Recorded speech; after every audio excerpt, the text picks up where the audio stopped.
Kasunod naman ng pagkakaaresto kina Sheila Go at Cassandra Leong, umaasa ang mga opisyal ng pamahalaan na mabilis na ring mahuhuli si Alice Go. Tingin pa nga ng PAOK, hindi pa nakakalabas ng Indonesia ang dating alkalde.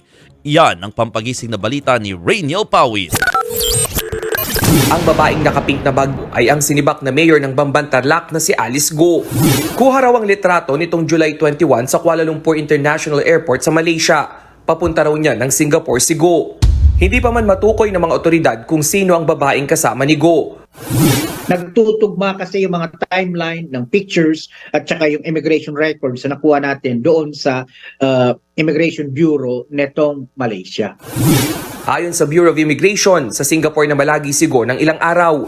Pagkatapos nag-ferry siya pa Batam, Indonesia kasamang kanyang kapatid na si Sheila Go at incorporator ng Porac Pogo Hub na si Cassandra Leong. Hanggang sa naharang na ng mga tauhan ng immigration ang dalawang kasama ni Alice. Unang sinabi ni Senate President Chis Escudero na idediretso sa Senado si Sheila Go dahil sa nakabimbing arrest order laban sa kanya. Habang sa Kamara naman sana dadalhin si Cassandra Ong dahil din sa arrest order. Pero bigla itong nagbago at sinabi ni Escudero na inabisuhan sila ng Department of Justice na dadalhin muna ang dalawa sa kustudiya ng National Bureau of Investigation.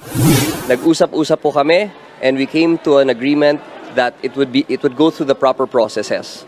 We want to err on the cautious side of things. We all came into agreement that it would first pass through the law enforcers, which is really the protocol. Umaasa naman si Senadora Risa Hontiveros na mabibigyang linaw ng dalawa ang mga totoong nasa likod ng iligal na pogo sa bansa. Inaasahan ko rin ang pagdalo ni Cassandra Leong at Sheila Guo sa ating hearing sa Martes. Mananagot sila sa pag-iwas nila sa Senado. Tiniyak naman ng DOJ na haharap ang dalawa sa Senado.